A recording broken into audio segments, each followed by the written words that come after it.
Hello, everybody. My name's Vic Gilgis, and I'm doing another podcast. This episode is episode 42. Wake up and stop suffering. Now, this is the eve of Christmas Eve, so like Merry Christmas, and I do these podcasts to help you with your well-being, and also hopefully to help me with mine. And although it's the end of the year, I'm kind of not making an apology, but what I want to do is give you kind of a very harsh reminder, basically to wake up and smell the coffee, to see that your mind thinks it's you, and it's not.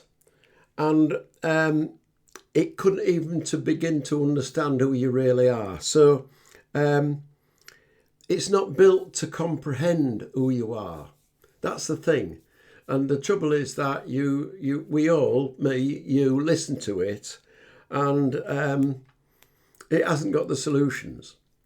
And because it can get into deep water with your thinking, it can upset you, make you depressed. And what this episode is about, and it's a brief one, and it's a bit of disjointed, it's just some, it's like the after dinner scraps I put together, hopefully, that you will be able to nibble tomorrow, that will kind of make some sense when you put it all together. So it's bits and bobs that I've come up with at the end of the year. And it is a harsh message, because we listen to our thoughts and believe them because that's who we think they are. They think they're us, but they're not. We're much more than that. And so I'll kind of make a start on this by, last night I saw on Netflix, Bruce Willis, what was it called? Die Hard 2. Poor old Bruce Willis, I believe he's got dementia, which is a terrible thing. Alzheimer's, my wife had that. It is horrible. But it's a brilliant film. He's a brilliant actor. And it made me, I'm using this as a metaphor for the mind and what we think it is and we believe it. But when I watched the Bruce Willis film, Die Hard 2, the bad guys had taken over this airport and its control tower, and were giving the wrong messages to the planes that were in the sky, and everybody was panicking. And what the bad guys were hoping to do was crash these planes, or threaten to crash these planes that were in the air, because they'd taken over the transmission and everything in order to get what they wanted. Now, in the end, they didn't get what they wanted. Well, because of Bruce Willis and others. And the metaphor is that we I'll take these glasses, put my other ones on. These are my computer glasses. I don't know what I'm doing. So, is that the beacon on the airfield thinks it's the airport. That's the metaphor. It is not. The beacon on the airfield is just a transmission device, and it cannot take over the airport, because the airport is full of humans, sensible people who collectively come to their wisdom, led by Bruce Willis and others, and they sort the problem out and beat the bad guys. And so that's what I thought about the mind, is that the mind, we think it is everything. Like they were all listening to the beacon on the airfield. It is not in charge. The airport is in charge, and what is in charge of us, or should be in charge of us, is mind with a capital M, which is spirit, which is our wisdom, which is our life intelligence, which is always there, which we set aside to listen to it's counterfeit stuff that we really believe is us, because it's coming from our mind, it's coming from our thoughts. So in the end, wisdom can sort things out if we quieten down to all this little mind and what have you. Now, so it's bits and bobs of scraps here, and I was listening to, and you ought to listen to this, a brilliant podcast every week. Psychology Has It Backwards. Listen to that program. They were talking about, the two ladies who do it, they were talking about trying, seeking and doing. And I'm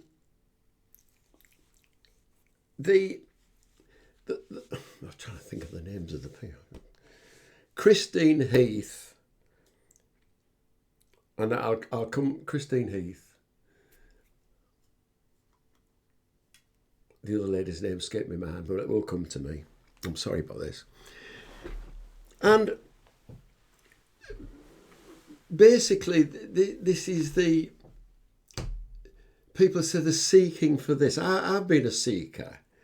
The doing this to be happy and doing that to be happy, and the working hard and trying this and trying that. But that's not the way. Let me explain. That lady's name. Anyway, going back to when I was in careerland, workland, in industry and then academia, and I once went to my boss, and I said, I want promoting, please. And he said, no, I'm sorry, but there's this other guy who's in the line of getting promoted, and it's not you. And I said, well, what's going on? So he said, well, he works hard. And my daft reply was, I don't work hard. and what I mean by that is, I never did work hard in that sense, because what I did when I worked off joy, I worked off enthusiasm. I was so inspired with what I did that most of the time it didn't feel like hard work. I was really enjoying myself, and that came through. It came through with myself and feeling good about it and enjoying what I was doing, and I felt creative, and it was creative, and it was reflected in what the students took on because of that. So it's not about trying hard. It's not about going this extra mile, and that just results in burnout. Look, go by all means, strive and achieve ambitions. There's nothing wrong in that. That's wonderful. Do all that. Yes, I don't mean that. But what I'm saying is that in the end, that's not what does it. What does it better is if you are already inspired, already happy, already content. When you're working from that place, you do much more out in the world of really achieving things and doing things and being things, because you already are that. You don't need to be doing all that to get what you want. It's the other way around, right? So, that's you are enough. That's the point I'm trying to make. I never got my promotion, by the way. but I enjoyed what I was doing, and I think the students did as well. There are some misconceptions about the three principles as regards the words that don't look to the external world and situations to make you happy, because it's inside. Let me explain. I was yesterday at a fuddle for a group where the leader's trying to help people and what have you. And it's a very nice group. It works. And there's a lovely, beautiful lady there who, let me explain.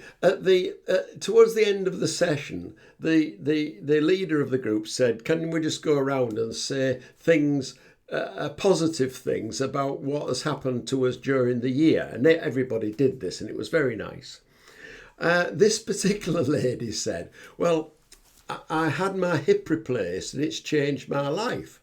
And you could see that it had, because earlier on she'd been dancing and bopping around. I mean, earlier in the year she'd been on crutches and in pain, and she was a changed person. So you cannot deny that outside things can make us happy. But we're missing the point when statements are made by people who say, look inside for the happiness. What is being meant is that thought, no matter what we're thinking about, can make us happy or unhappy. And often it is thought about stuff in the outside world that makes us unhappy, because the mind, our thoughts are always judging and comparing, and good is never enough and things should be better, always better. And so that's what is meant by internal, because internal, when you come away from this to your spirit, to your life's intelligence, then that is formless, that is inside. And that's what is meant by look to the inside. And it's look to the inside to be saying, don't get caught up in thought, because thought is what you've made up, which is what you've imagined. And when you are in bad thoughts, when you are in mulling around and comparing and, oh, poor me and all the rest of it, you're bound to feel bad. And as a result of that, you can have bad behaviour and physical illness as well. And so it is the crux here, the important lesson here is it's thought, and what can look at thought or can kind of step back from thought is what is inside. That is always within us. That is formless. That's what we've got. That's our birthright. That's our presence. Our awareness is our birthright. So, in the outside world, when good things happen and we think, oh, that's good and I've enjoyed that, well, fill your boots, because that's great. There's nothing wrong in thinking and reminiscing on good things. The trouble is a lot of us, because of the way, and me included, often go back to the sour stuff, and our life turns sour, and no wonder it turns sour. Guess why? Okay. So don't refer to your mind, refer to your spirit, refer to your awareness, and that is where the joy, contentment, peace and happiness lies. It's there awaiting. Now, coming from joy and what have you, I was lucky enough to be able to help a stranger during the week. And I haven't been able to do that for a long while, but somebody told me about somebody whose husband was very ill and didn't have a lot, and I was able to help. And I'm so pleased about that. It's brought joy to me. It really has. It wells me up that to see and help someone, because it's often difficult to help people because you don't know where they're coming from, and they can think that you're trying to be a clever dick and all the rest of it. But I was given that opportunity, and oh God, that's really made my end of year so perfect in many ways, to be able to do that and see gratitude being, and I know that sounds a bit clever dickish, but being expressed. So we are spirit living in the world, and believe me, because of that, spirit always comes to the rescue. Well, sorry, something, because I don't understand spirit. Something always comes to the rescue, and it's nice that when we can, as people, as humans, can come to the rescue. Another little thing I'd like to point out about our humanness is that my daughter, bless her, she sent me this thing, a link to something on the web which said about the 9 traits of people who light up the room when they enter it. They did this and they did that and they did t'other and what have you. And I read this and I thought, bloody, sorry, excuse me. I kind of thought, well, you know, it's nice to be a saint, isn't it? It's nice to be a superman. It's nice to be superwoman. And have this wonderful personality and helpingness and kind of goodness of heart and strength of character to be able to help all these, you know, and shine, you know, your light shines when you enter the room. Well, a lot of bloody codswallop. I mean, let's face it, we're all human and we all get depressed and wouldn't it be nice to be like that? But we're not. We're not saints. We are human and we fall short of that. But as I've said, the whole point is our backstop is our presence, and that is inside. And that's what is always there to be able to do all this stuff in the outside world. So, I'll move on quickly to what made me think of Roy Orbison. I love Roy Orbison, my man. And he sung a song called In Dreams. And it's lovely how wonderful things are in dreams when we're with love and our loved one. But then he goes on in the song and it gets a bit dark and he says, but in the real world, it's not like that. It's, you know, it's a bit darker than that. But no, love is the reality. It really is. But that needs to be understood. The real world is our presence, and in there is happiness, is okayness. The dream that we really live in is the dream of this, which is always saying, no, it's not like that, it's all terrible, it's all crap. And it isn't, it's wonderful. It is a wonderful life. So whilst Roy Orbison, I love you and you're best singer in the world.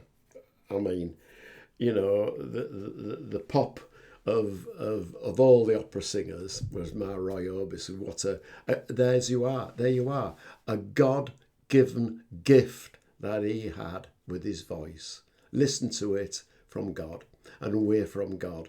We've got it there. Now then, I think I'm about finished.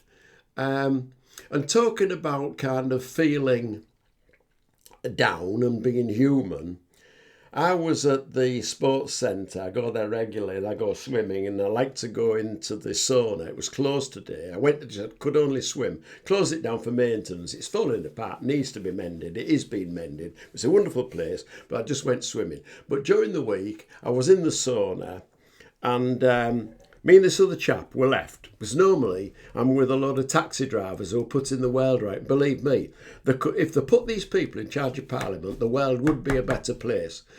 Donald Trump ought to listen to these people and it'd sort him. But anyway, this chap was there and he asked me how I was.